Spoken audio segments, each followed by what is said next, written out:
Bonjour à tous, on va commencer le webinaire. Donc bienvenue dans ce temps consacré à la base de données IMOP et à ses nouveautés. Merci pour votre présence à tous. Cette présentation donc, va être co-animée par Valentin Lamiraud, ici présent, qui est ingénieur urbaniste docteur chez URBS, Jonathan Villot, directeur scientifique, et moi-même, Maximilien Brossard, directeur général. Donc on va être ensemble sur environ 45 minutes à 1 heure. Si vous avez des questions durant la présentation, on vous invite à les noter au fur et à mesure dans le chat de discussion. On pourra y revenir sur la dernière partie du webinaire. On pourra aussi interagir de manière écrite. Et puis, dans tous les cas, le webinaire va être enregistré. Donc, comme d'usage, on le mettra à disposition à travers une newsletter, le replay et puis une restitution des échanges sur les prochains jours. Voilà, donc autant ne pas plus attendre. Avant de rentrer dans les nouveautés du millésime 2026, comme il d'usage, un petit mot de contexte sur pourquoi on est là et qui nous sommes pour ceux qui ne nous connaissent pas. Donc QRBS est une entreprise issue de la recherche académique, hein, et donc c'est 10 ans de R&D appliqués à un défi majeur, celui de produire la base de données de référence du parc bâti français. On est parti d'un constat, évidemment, c'est que les données publiques sur le parc bâti existent, hein, elles sont de plus en plus riches, de plus en plus de sources de plus en plus nombreuses. Mais ces sources ne se parlent pas forcément, ont des taux de couverture insuffisants, ont des identifiants qui ne correspondent pas d'une base à l'autre, hein, c'est ce qu'on va aborder notamment aujourd'hui. Et donc c'est le constat, l'un des constats fondateurs du RBS. Seule aucune de ces sources ne permet vraiment d'agir à l'échelle. Donc il y a ce travail de fusion, de réappariement, d'enrichissement, de qualification qui est fait de manière rigoureuse, documentée et traçable. C'est ce qu'on fait donc depuis 2016 à travers la base de données nationale IMOP. Pour chaque bâtiment, chaque adresse, c'est plus d'une centaine d'indicateurs disponibles avec des méthodes publiées et validées par les pairs. Ça, c'est un point important, hein, qui en font aujourd'hui une référence. Et donc, c'est une base de données nationale qui aujourd'hui se présente comme la plus exhaustive et la plus précise du parc bâti. Ça se traduit aujourd'hui par une communauté d'utilisateurs qui est toujours plus importante et on vous remercie pour, euh, pour vos retours notamment, mais aussi vos contributions à travers les cas d'usage ou les questions remontées qui nous permettent d'évoluer continuellement. Aujourd'hui, vous êtes nombreux à nous faire confiance, hein. C'est plus d'une centaine de territoires et collectivités sur la dimension secteur public, c'est aussi 500 références privées et au global 50 000 utilisateurs qui s'appuient sur les données IMOP. Alors, on le verra tout à l'heure à travers différents usages ou services, hein, que ce soit via la plateforme, l'Observatoire national des bâtiments, via notre API ou simplement des extractions de données sur mesure. Aujourd'hui, on adresse vraiment des collectivités de toute taille, hein. On le verra aussi sur les retours d'expérience, des communautés de communes, des métropoles, des départements jusqu'à des régions. Leurs opérateurs aussi, hein, qui travaillent dans le cadre de politiques publiques, les bureaux d'études ou les agences locales, mais aussi, et ça c'est intéressant, de plus en plus d'acteurs de secteurs hétérogènes, que ce soit les acteurs du financement, des grands groupes bancaires, des assureurs, des bailleurs, des gestionnaires de parcs, des grands comptes de la construction ou de l'énergie, jusqu'aux franchises ou indépendants, par exemple du diagnostic ou de l'expertise immobilière. Donc vraiment avoir cette approche englobante autour des métiers de l'immobilier et du bâtiment, quelle que soit la taille de l'organisation, de l'indépendant jusqu'à à la grande structure. Et ce qui réunit nos partenaires, nos clients, c'est nos utilisateurs, c'est vraiment ce besoin de travailler avec une donnée qualifiée, celle dont on connaît la méthode, celle dont on peut interroger les choix et qui est mise à jour, enrichie régulièrement. Donc c'est tout l'objet aujourd'hui de ce qu'on va aborder. On va pouvoir vous montrer ce que le millésime 2026 apporte de concret. Et je vais donc laisser la parole à Valentin. Merci Maximilien. Donc moi, je vais vous parler des nouveautés effectivement de la base IMOP. Alors, il faut bien voir que ces nouveautés s'articulent autour de trois grands ensembles de mises à jour. D'abord, les référentiels, alors que ce soit les référentiels officiels comme la BAN, le parcellaire ou le RNB, ou encore les référentiels plus thématiques comme les logements sociaux ou les copropriétés. Ensuite, deuxième grand ensemble de mise à jour, c'est la mise à jour globale des données, donc par exemple les données DPE, que l'on intègre bien entendu au sein de la base de données IMOP ou des données qui ont évolué depuis le précédent millésime. On verra tout à l'heure l'exemple du risque gonflement des argiles.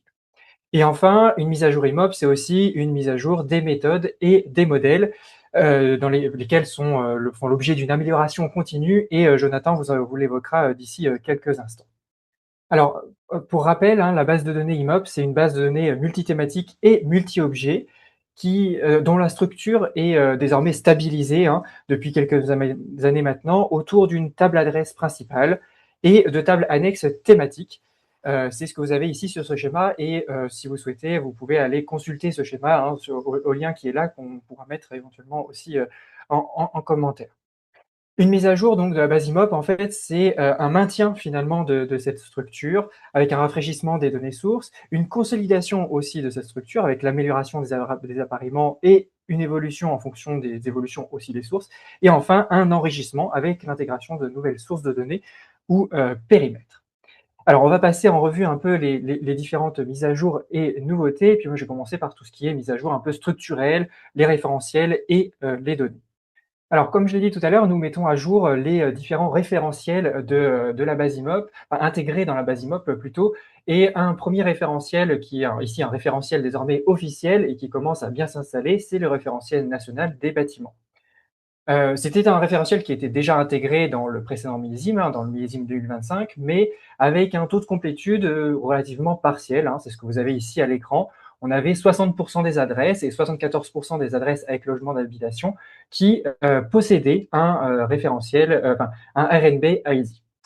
Ce référentiel, il est issu des fichiers fonciers et avec la mise à jour des fichiers fonciers, donc en passant au millésime 2026 des fichiers fonciers, on atteint un taux de complétude de 64% des adresses et 79% des adresses avec logement d'habitation.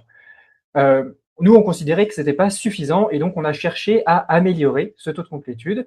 Et pour ce faire, eh bien, on vient compléter finalement la donnée issue des fichiers fonciers, alors via des appareillements sémantiques ou spatiaux, avec d'autres bases de données existantes, notamment eh bien, la base adresse nationale ou encore la base des DPE qui, toutes deux, contiennent aussi cette information. On utilise bien entendu le RNB qui est déjà apparié au fichier foncier et ça nous permet, in fine, d'avoir un taux de complétude qui est supérieur à 95% des adresses. Voilà, on gagne quand même 30 points par rapport à ce que proposent les fichiers fonciers de base. Deuxième référentiel que nous avons mis à jour, eh bien, c'est le référentiel des logements sociaux. Donc, on a finalement amélioré l'identification des logements sociaux. Alors là aussi, pour regarder un petit peu dans le rétroviseur, dans le millésime 2025, nous avions un taux d'appariement avec le RPLS, c'est-à-dire le répertoire des logements locatifs des bailleurs sociaux, qui était de 80%.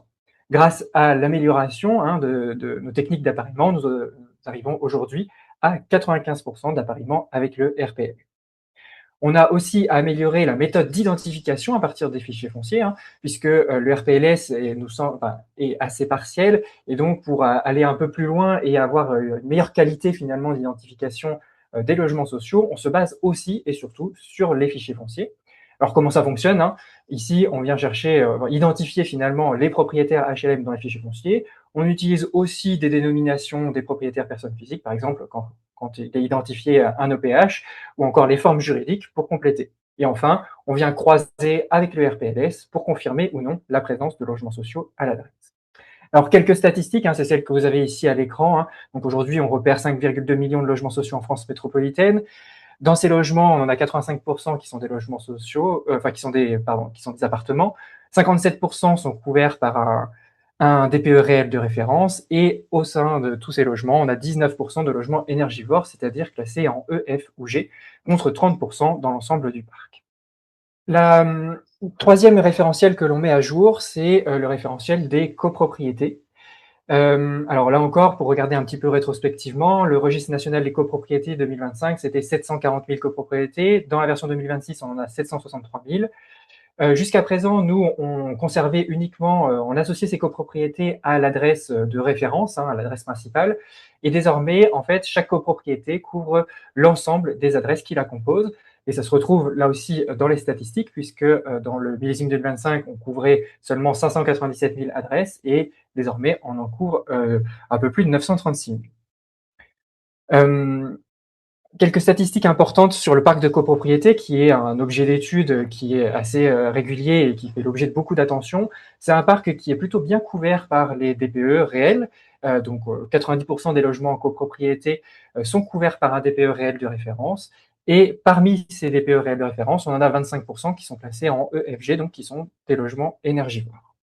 Alors, une mise à jour de la base IMOP, c'est donc aussi, comme on l'a dit, comme je l'ai dit en introduction, une mise à jour des différentes sources de données, des données thématiques. Ici, pour vous illustrer ce type de mise à jour, on a pris l'exemple du retrait-gonflement des argiles, puisque c'est une couche de données qui a évolué. Alors, les données sources évoluent pas toutes chaque année, mais là, ça a été le cas pour les zones exposées au retrait-gonflement des argiles. Vous avez la différence hein, sur cette diapo entre le millésime, donc 2025, qui était une couche en fait qui a été élaborée en 2020 et qui n'avait pas été mise à jour à la source depuis, et la version 2026 à droite, qui est donc la nouvelle version de ce zonage des zones exposées au retrait-gonflement des argiles. Ce que ça signifie, c'est qu'ensuite ces données sont redescendues à l'échelle de l'adresse, et donc là encore quelques statistiques. Hein, dans la situation 2025, on avait 52% des logements qui sont concernés par une exposition moyenne ou forte au retrait-gonflement des argiles, et désormais, avec la nouvelle version, eh bien, on atteint 62% des logements. Donc ça fait une évolution qui est assez conséquente et qui se reflète eh bien, voilà, dans le nouveau millésime de la base IMO. D'autres données que l'on a mises à jour, alors ici c'est plus un changement un petit peu de méthodologie, puisque ces données étaient déjà présentes effectivement dans la base IMOP 2025, mais on a un peu changé la méthodologie pour qu'elle soit plus adaptée, et on a ici ajouté deux indicateurs, alors sous la dénomination de canicule et sécheresse, mais en réalité il s'agit du nombre de jours où la température est supérieure à 35 degrés et du nombre de jours avec un indice d'humidité des sols inférieur à 0,4%. Les détails sont bien entendu hein, disponibles dans l'application et sur notre forum avec tous les éléments de méthodologie. Donc, on intègre désormais dans la base IMOP eh bien, des scénarios prospectifs de nombre de jours de canicule et de nombre de jours de sécheresse. Donc, pour ça, on a le scénario de référence donc, en 2020 et puis trois scénarios prospectifs tendanciels pour les années 2030, 2050 et 2100. Donc, comme je viens de le dire, accessibles à la fois dans la base IMOP et dans l'ONB pour le coup.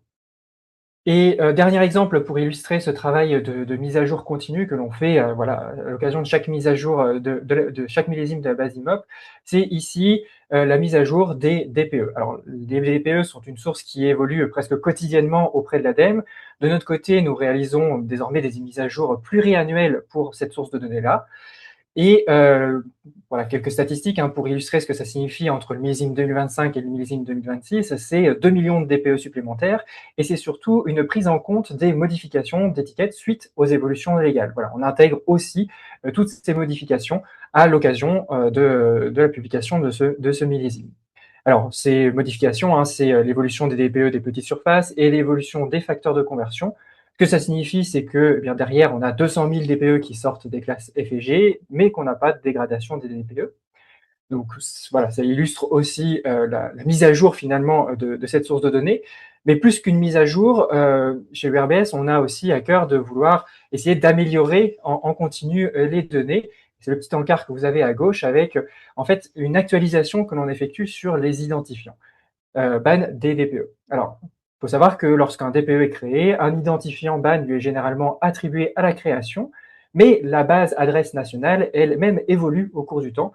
Et s'il y a eu des évolutions de BAN ID de la base adresse nationale, ils ne sont pas répertoriés par défaut dans la base ADEME des DPE que vous avez en accès libre. Et donc, ce que l'on fait chez URBS, c'est que l'on vient eh bien, faire un réappariement de ces DPE à la base adresse nationale pour être le plus à jour possible et le plus en phase avec le référentiel actuel de la base adresse nationale. Ça permet d'avoir des données qui sont finalement actualisées et c'est là une plus-value des données que vous avez à disposition à la fois dans l'ONB et dans la base IMOP.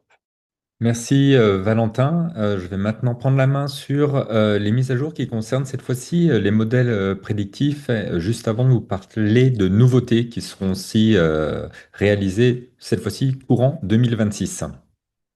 Donc, au-delà du travail qui vient d'être présenté par Valentin sur les référentiels, sur les données qui sont présentes initialement dans notre base, on travaille aussi chaque année à optimiser et à améliorer les modèles prédictifs, donc notamment les DPE dont je vais vous parler maintenant.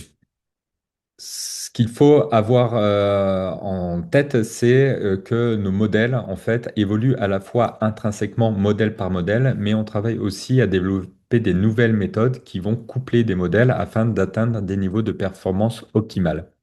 C'est ce que nous avons fait notamment cette année avec on va dire, une intrication de modèles, c'est-à-dire qu'aujourd'hui, pour prédire les DPE manquants, qui sont conséquents, hein, il faut le rappeler, la base de données de l'ADEME ne couvre qu'une infime partie des logements ou des adresses en France, et donc il est nécessaire pour une connaissance globale du parc de pouvoir prédire des données. Aujourd'hui, on va utiliser trois modèles qui vont être intriqués. Un modèle KNN qui était notre modèle, on va dire, d'origine qui a évolué depuis 4 ans. Un modèle de criage joint qui a été développé en partenariat avec l'École des mines de Saint-Étienne et un réseau de neurones. Le tout permettant d'optimiser, comme on va le voir par la suite, la prédiction et la fiabilité des étiquettes. Sachant que de plus, on va avoir et on va produire des degrés d'appartenance, c'est-à-dire que quand le modèle prédit une étiquette, finalement, il est prédit une probabilité d'appartenance aux étiquettes, celle que l'on affiche étant la probabilité majoritaire, mais il est aussi possible d'avoir les probabilités sur d'autres étiquettes. Par exemple, si on prédit E avec 50% de probabilité, on peut aussi vous indiquez le degré d'appartenance à la lettre F, par exemple 20%, et à la lettre G, par exemple 10%. Alors, qu'est-ce que ça raconte en termes de performance? Donc aujourd'hui, on est en capacité d'évaluer la performance de nos modèles à travers différents indicateurs. Donc, il va y en avoir trois. Deux sont indiqués sur cette slide. La fiabilité, qui est aussi nommée accuracy en anglais, et la fiabilité a plus ou moins une étiquette. Donc vous voyez sur le millésime 2025 la fiabilité région par région et l'évolution que l'on a à droite. En moyenne, on a gagné entre 6 et 10 points de performance avec des sauts qualitatifs assez importants et des fiabilités qui, en moyenne, comme vous le voyez, à l'échelle de la France, dépassent les 56%, avec une fiabilité à plus ou moins une étiquette de 88%. Ce qui fait qu'aujourd'hui, et à notre connaissance, le- les modèles intriqués de prédiction des DPE produits par URBS sont les plus avancés et avec le niveau de fiabilité le plus élevé. Le tout, comme l'a mentionné Valentin, avec une documentation qui va permettre aussi l'auditabilité des modèles, qui sont des axes aussi importants pour nos utilisateurs et nos clients, comme le mentionnera Maximilien, spécifiquement par exemple pour le secteur bancaire.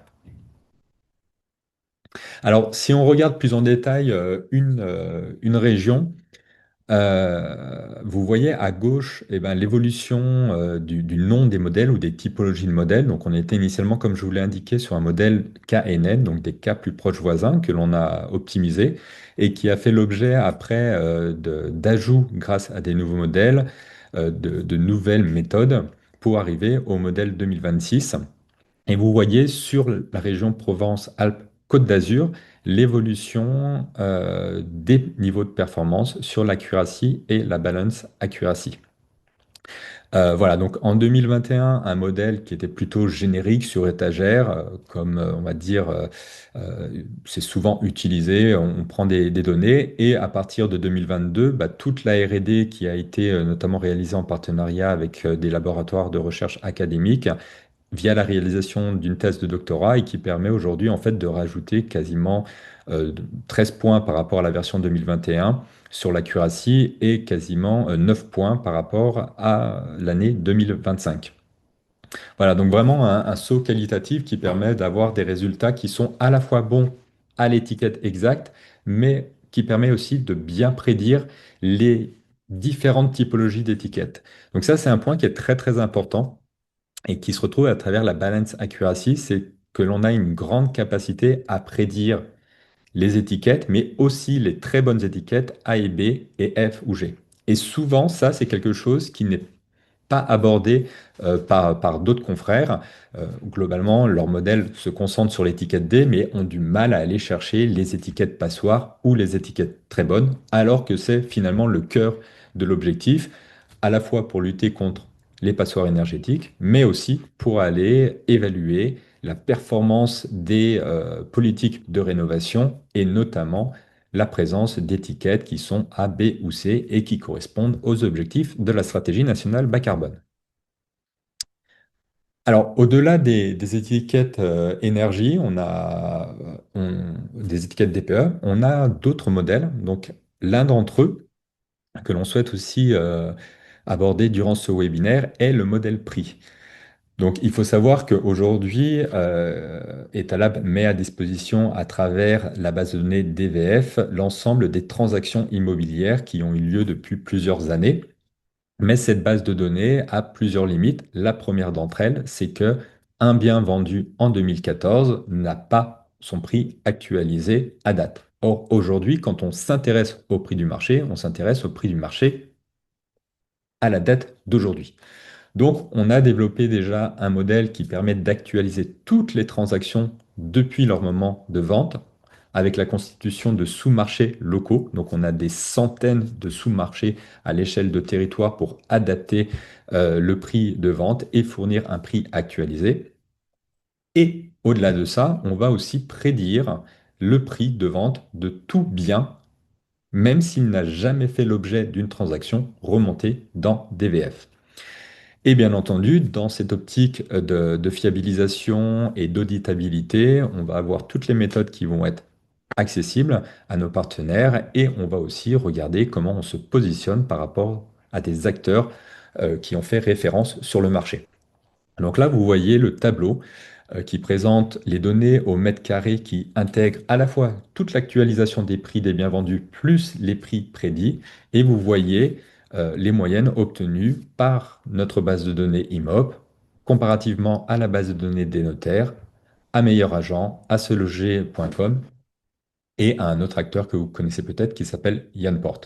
Donc ce que l'on voit, c'est que d'un point de vue obtention des prix et prédiction des prix, nous avons des valeurs qui sont très proches et globalement, en fait, aujourd'hui, on est dans un mouchoir de poche comparativement aux autres acteurs avec une fiabilisation élevée. Mais on va se distinguer sur deux éléments. Le premier, comme je vous l'ai dit, c'est que tout bien instantanément à son prix à date quand on est dans l'Observatoire national des bâtiments, dans la base de données IMOP ou dans nos API, et que ces modèles de prédiction vont apprendre d'un ensemble de paramètres grâce à la richesse de notre base de données IMOP, dont les DPE. Vous n'êtes pas sans savoir que les DPE peuvent avoir une influence sur la valeur verte. Et la force de notre modèle, c'est que cette valeur verte peut être intégrée en fonction des sous-marchés. Souvent, les notaires parlent plutôt d'une valeur verte à l'échelle régionale. Nous, nos modèles sont capables d'intégrer une valeur verte sous des sous-marchés locaux. À noter que dans certains cas, sur certains territoires, le DPE n'a pas d'influence structurelle sur la prédiction du prix. À l'inverse, sur d'autres territoires, il peut avoir une influence plus ou moins importante sur cette prédiction. Et donc, on arrive à intégrer l'histoire complète du logement grâce à nos prédictions de données aussi pour estimer les valeurs. Et donc, un lien fort entre nos données prédites DPE et nos données sur la valeur des biens. Pour continuer, on a déjà fait un webinaire sur cette base de données-là et sur cette nouvelle méthode euh, qui nous a permis en fait de fournir dorénavant des données socio-économiques à l'adresse. Alors, il y a de ça encore une grosse année et demie, on utilisait les données carroyées qui permettaient d'avoir des statistiques à l'échelle d'une zone que l'on réattribue à chaque bâtiment appartenant à cette zone. Aujourd'hui, on met à disposition une donnée socio-économique que l'on a appelée EMA et qui permet d'avoir adresse par adresse des caractéristiques à la fois sur la population des ménages, comme vous le voyez à gauche, donc le nombre de ménages d'une personne, de deux personnes pour chaque adresse, ainsi que les âges de référence des personnes, incluant à la fois les propriétaires et les locataires. Alors ça, c'est un élément important parce que certains de nos clients utilisent les fichiers fonciers non anonymisés qui leur permettent d'avoir le nom, le prénom des propriétaires et leur âge. Ici, la base EMA, qui est un complément à la donnée IMOP, permet d'avoir des informations sur l'ensemble des habitants, qu'ils soient propriétaires ou locataires. Vous allez retrouver aussi le statut d'activité, le nombre d'actifs, le statut familial, le nombre d'enfants et deux indicateurs qui vont arriver sur ce courant juin, à savoir le niveau de fragilité des ménages, qui va permettre d'estimer les ménages qui sont précaires d'un point de vue économique, et aussi le niveau de peuplement, qui est assez intéressant, notamment dans cette période où on parle d'un manque de logement et qui va permettre d'estimer aussi adresse par adresse si les logements sont surpeuplés ou sous-peuplés. Alors, bien entendu, tout ça est accessible dans les données, dans les interfaces et en capacité de filtrage via l'Observatoire national des bâtiments. Concernant les nouveautés, on va vous teaser quelques évolutions majeures qui vont arriver prochainement ou dans le courant de l'année 2026.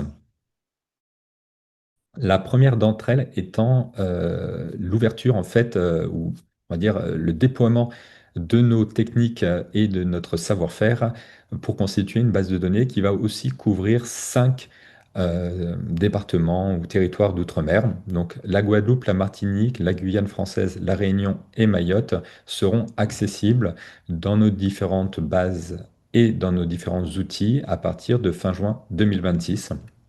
Et donc, les territoires ou les acteurs qui ont une activité sur ces 5 zones-là pourront retrouver les informations dont on dispose sur les bâtiments, modulo les niveaux de complétude, hein.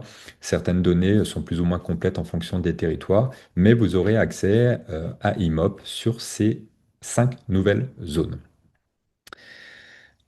La deuxième nouveauté, ça a été rapidement abordé par Valentin, c'est que nous allons avoir des mises à jour en continu de certains flux de données.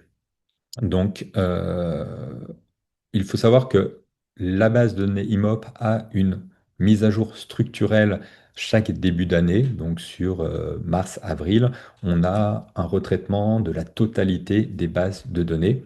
Mais certaines d'entre elles ont des flux plus ou moins rapides. Par exemple, la base de données ADEME a une mise à jour toutes les semaines à 15 jours. Les données de valeur foncière, c'est plutôt tous les trimestres, comme les données Citadel. Le RNB, lui, a des évolutions quasiment en flux continu. Il faut savoir que sur les 6 derniers mois, il y a eu plus de 1,7 million d'évolutions des ID RNB. Et donc tout ça fait que, il est nécessaire d'avoir une mise à jour en continu.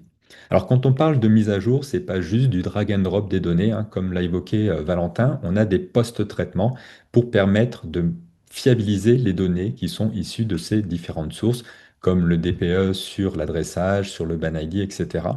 Et donc aujourd'hui, notre enjeu, c'est de pouvoir mettre à jour avec le pas de temps le plus régulier et le plus proche des données d'origine, les informations. Et donc ça sera fait très prochainement avec une approche déjà orientée sur les DPE qui devrait arriver sur le prochain trimestre, puis les valeurs foncières et les données Citadel, et enfin les données RNB. Une troisième information sur l'évolution de la base de données IMOP et aussi de l'outil de l'Observatoire national des bâtiments, ça va être l'intégration des données 3D.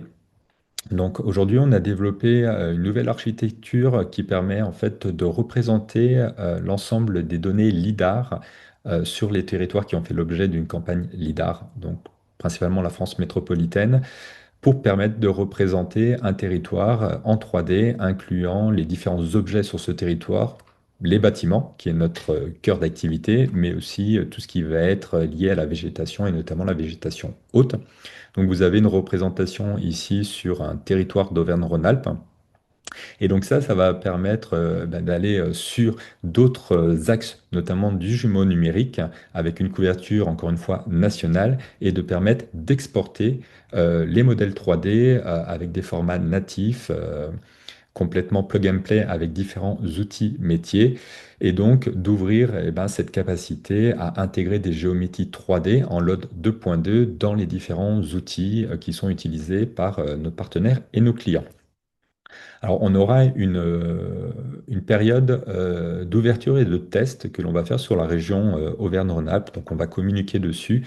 Ça permettra en fait de recueillir vos retours sur cette technologie-là, vos besoins, pour permettre après une implémentation à l'échelle France.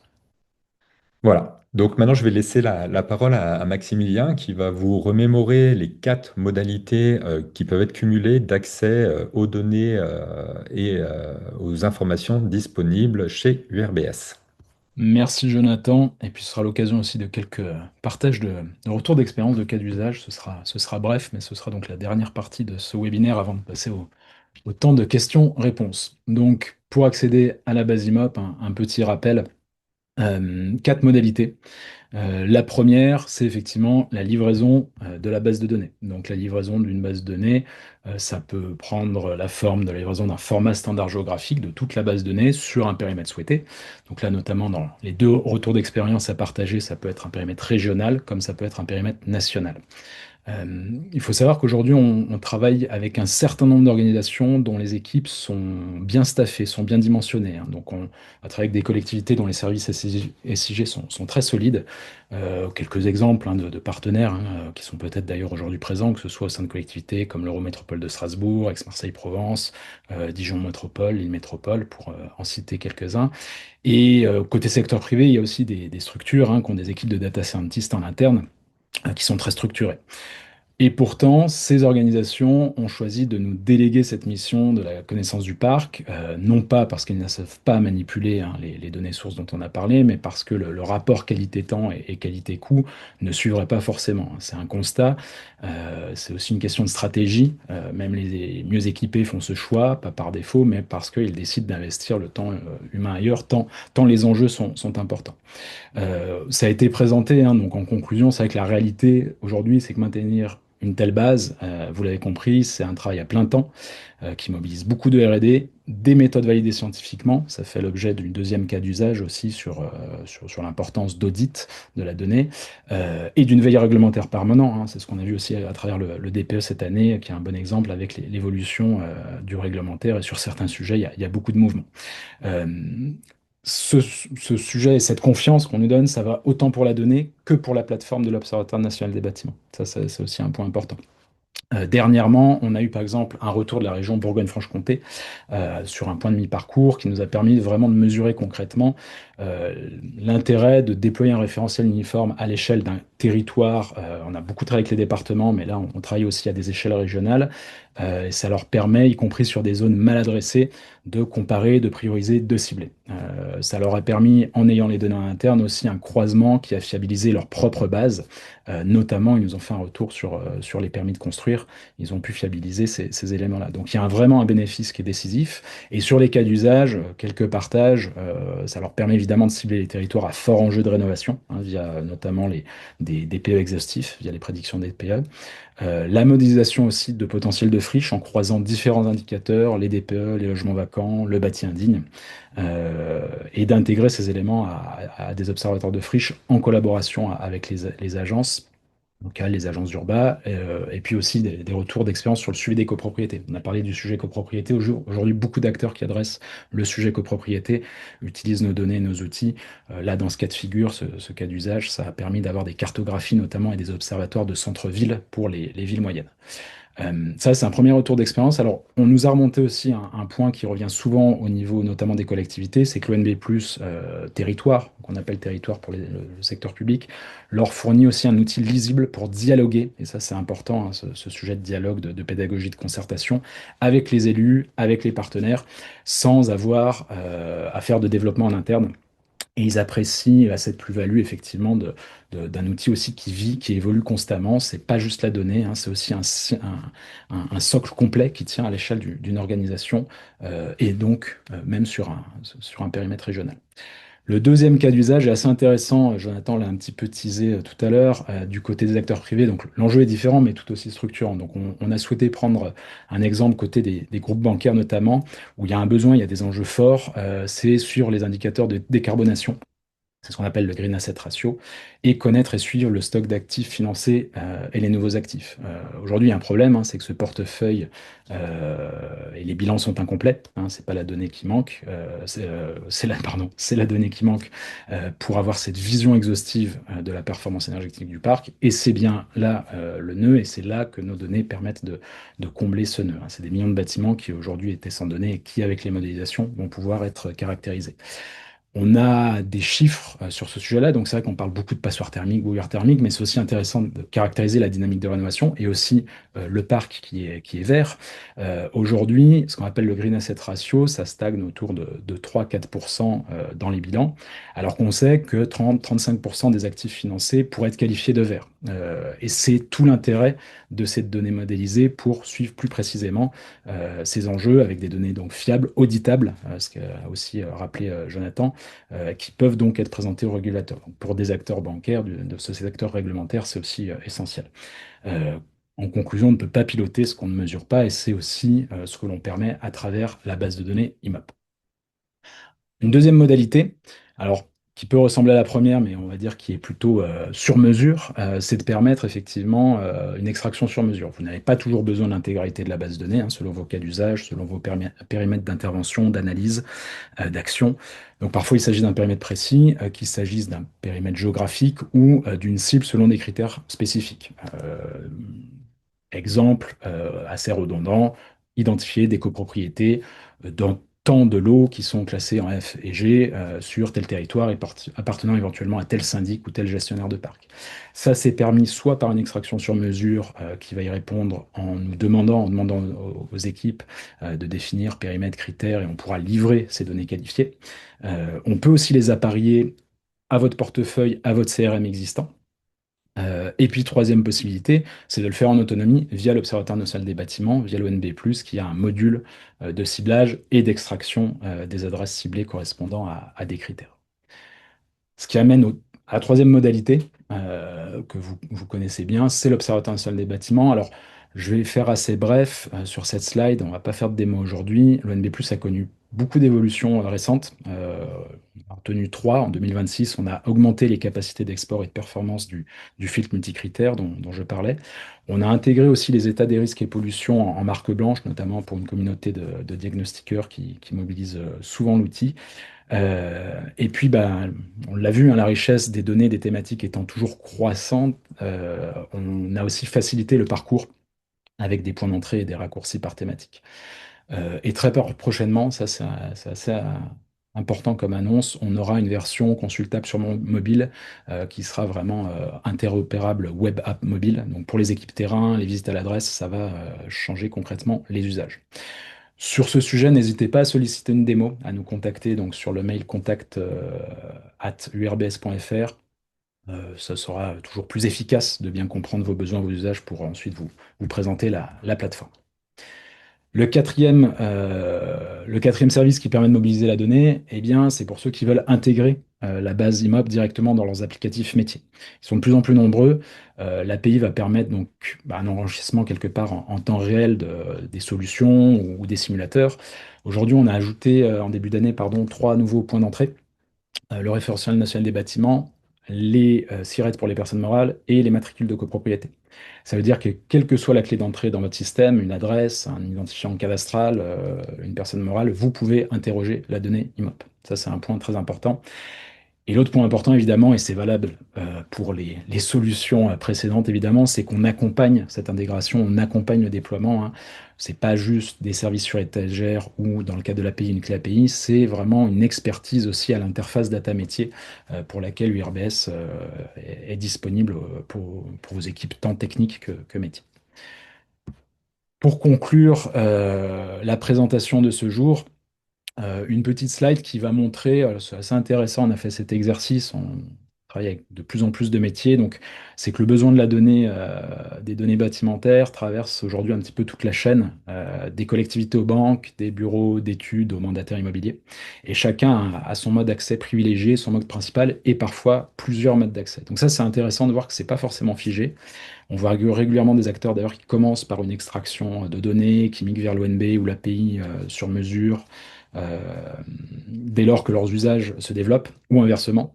Et donc là, l'objectif, c'est effectivement, si vous vous demandez quel mode est le plus adapté à votre organisation, c'est exactement ce dont on peut discuter ensemble. Donc notre équipe sera disponible à l'issue de ce webinaire. Nos tarifs et nos conditions sont également accessibles directement sur notre site urbs.fr, donc n'hésitez pas à aller les consulter ou nous contacter directement. Je vais m'arrêter là et laisser un petit temps pour les interactions. Alors, n'hésitez pas à utiliser Là, comment la partie questions pour pouvoir poser vos questions si vous en avez, hein, que ce soit sur les outils, sur les données, sur ce qu'il existe déjà, sur ce qui a été mis à jour ou sur ce qui va venir.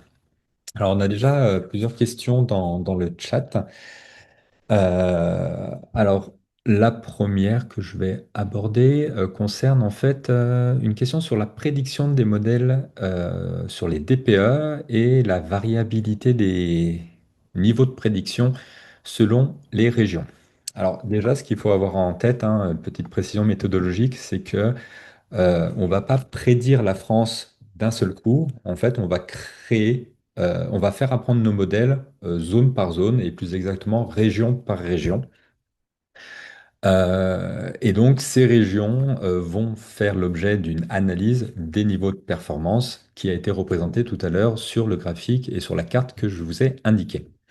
Et donc, oui, comme ça a été souligné, on peut avoir de la variabilité d'une région à une autre. Alors, il y a trois éléments qui peuvent expliquer cela.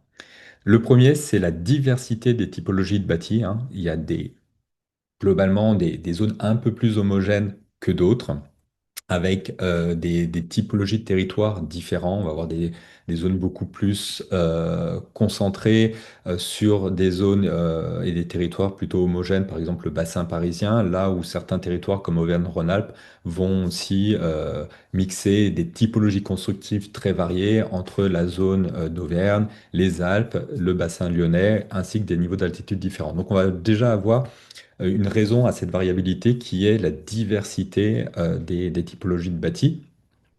Sachant que plus on a de diversité de bâtis, plus on a besoin d'avoir de DPE de référence, des DPE réels, pour apprendre sur ces typologies-là. Donc ça va être le deuxième élément. La volumétrie des DPE n'est pas identique en valeur absolue comme en proportion d'un territoire à l'autre, d'une région à l'autre. Ça, c'est directement lié en fait à l'attractivité du territoire. Plus un territoire est attractif, plus il va y avoir de ventes et plus il va y avoir de locations. Et comme le DPE était obligatoire en vente et en location, et ben forcément, là où on a de la tension immobilière, on aura plus de DPE et donc on aura une capacité à mieux apprendre. Et enfin, on peut aussi avoir de la variabilité sur les autres données d'apprentissage en fonction des territoires, hein. Il y a des territoires qui ont des fiabilités intrinsèques un peu meilleures. Alors, sans leur jeter la pierre, il faut savoir que le sud de la France et notamment la région PACA a une fiabilité globale de l'ensemble des bases de données légèrement inférieure à la moyenne nationale.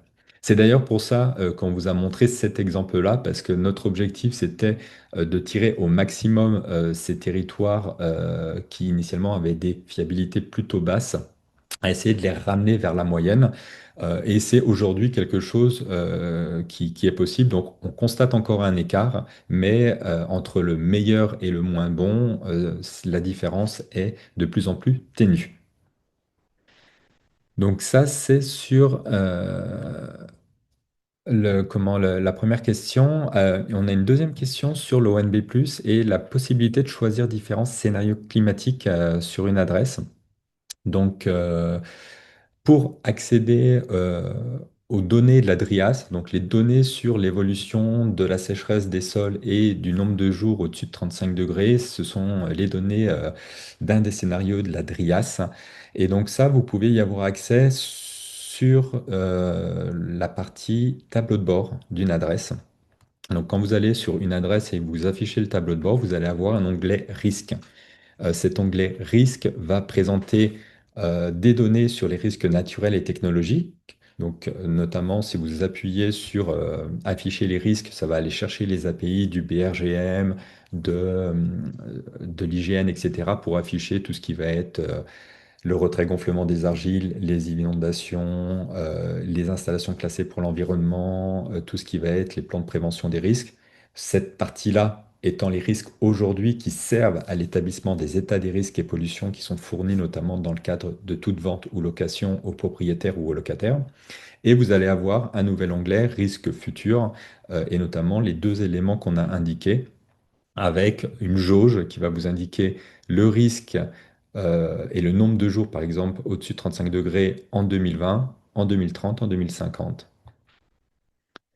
Voilà pour ces deux premières questions. J'en avais une autre sur la partie, ce qu'on entend par la partie auditabilité. Alors, l'auditabilité, telle que ça a été annoncé, c'est qu'en fait, de plus en plus aujourd'hui, nos utilisateurs, et notamment, là c'était le cas des acteurs privés, notamment bancaires, ont besoin auprès de leurs régulateurs ou aux structures qui vont les évaluer, d'avoir en fait une capacité de démontrer que les modèles utilisés ont un protocole, une méthodologie et une étape d'analyse et de fiabilisation. Donc globalement, aujourd'hui, ces acteurs-là et de plus en plus d'autres ne peuvent pas juste dire d'une injonction, on a le meilleur modèle. Il faut le prouver.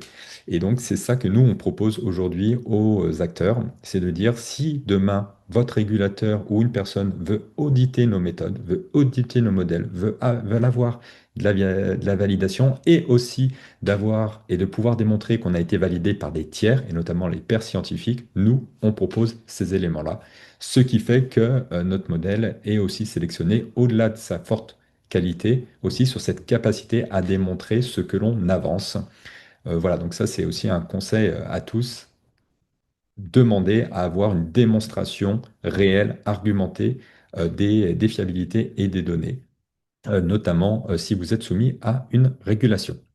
Alors, pendant que je parlais, Valentin a présenté la zone où l'on aborde les risques. Donc, vous voyez, là, il a cliqué sur une adresse dans le Rhône et vous voyez le nombre de jours de canicule, en tout cas supérieur à 35 degrés, dans les scénarios de la DRIAS aux différents horizons temporels.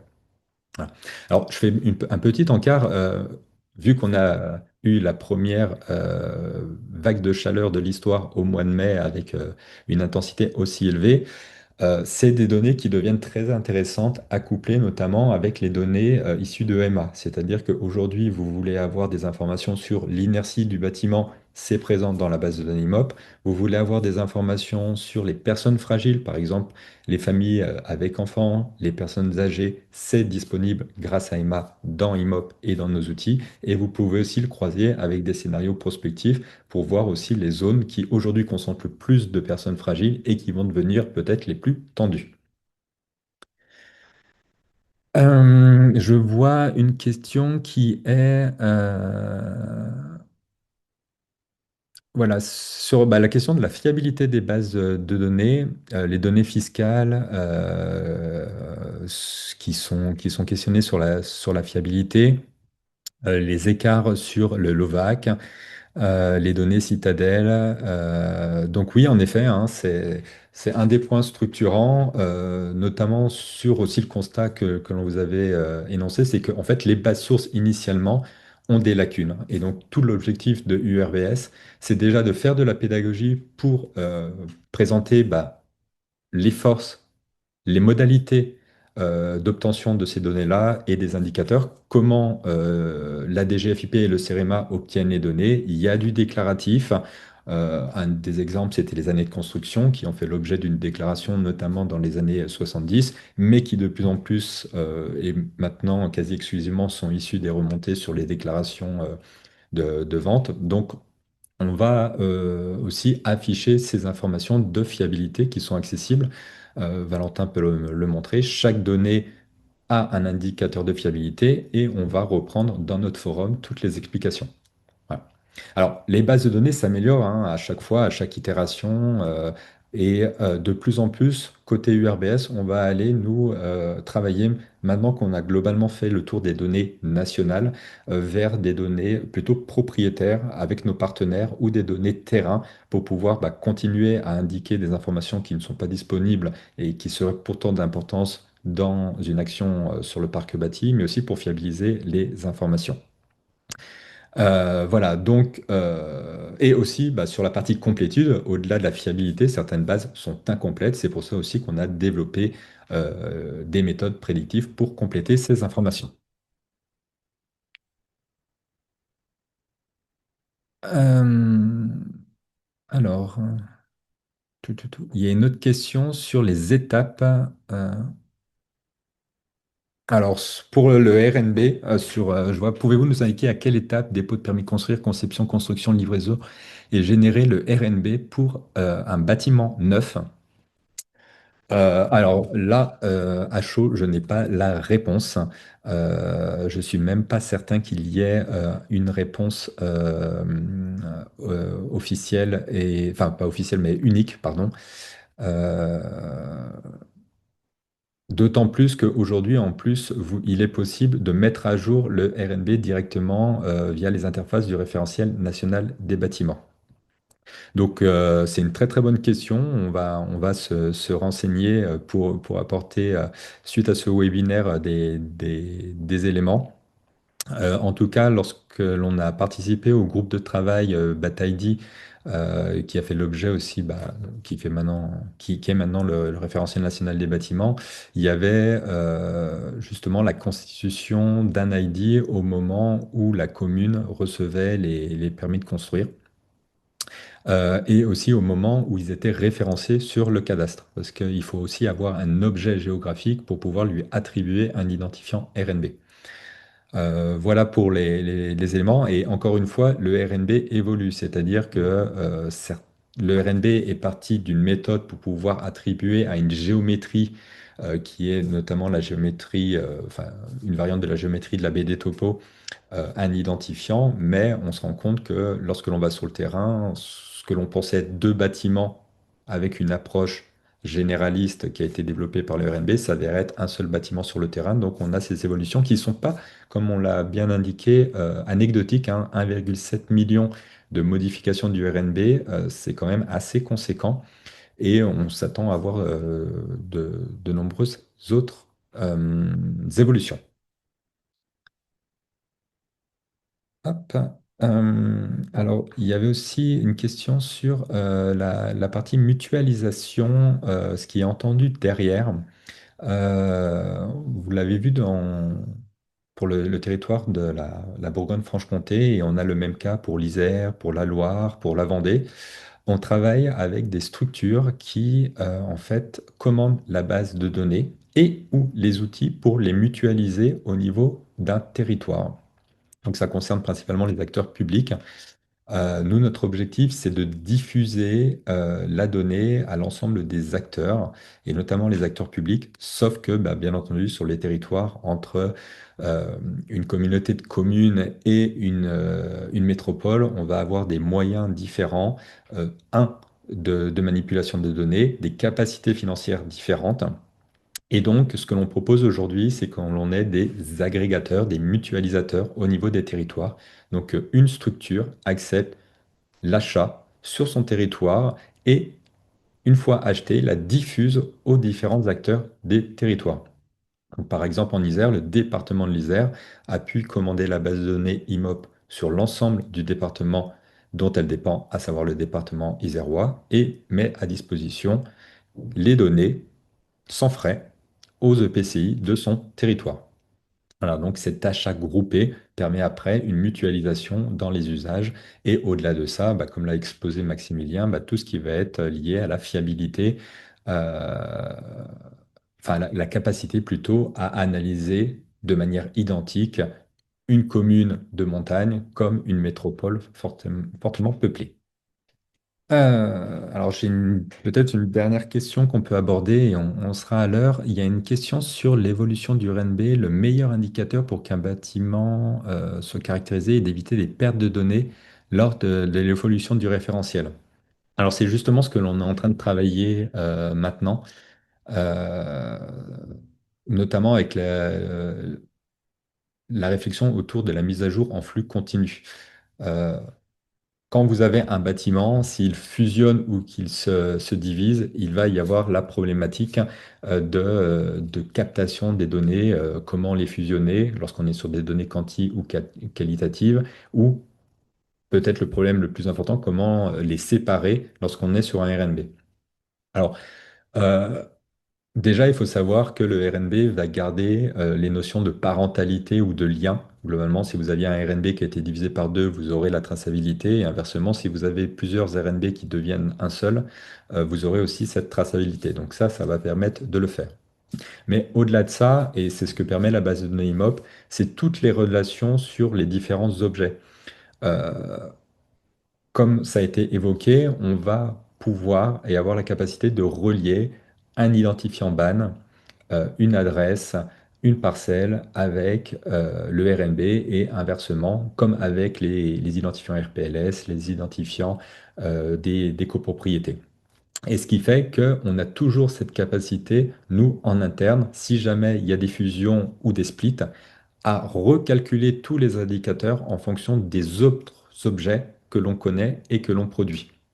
Et donc c'est ça aussi la force de la base de données IMOP, c'est que comme elle est multi-objet, lorsque l'on a certains euh, paramètres qui sont modifiés, notamment dans les référentiels officiels, on a cette capacité à recalculer et à réattribuer les données pour qu'elles soient le plus fiables possible à l'ensemble des objets. Et comme on l'a démontré, en fait, selon les acteurs qui utilisent la base de données IMOP, les points d'entrée sont différents.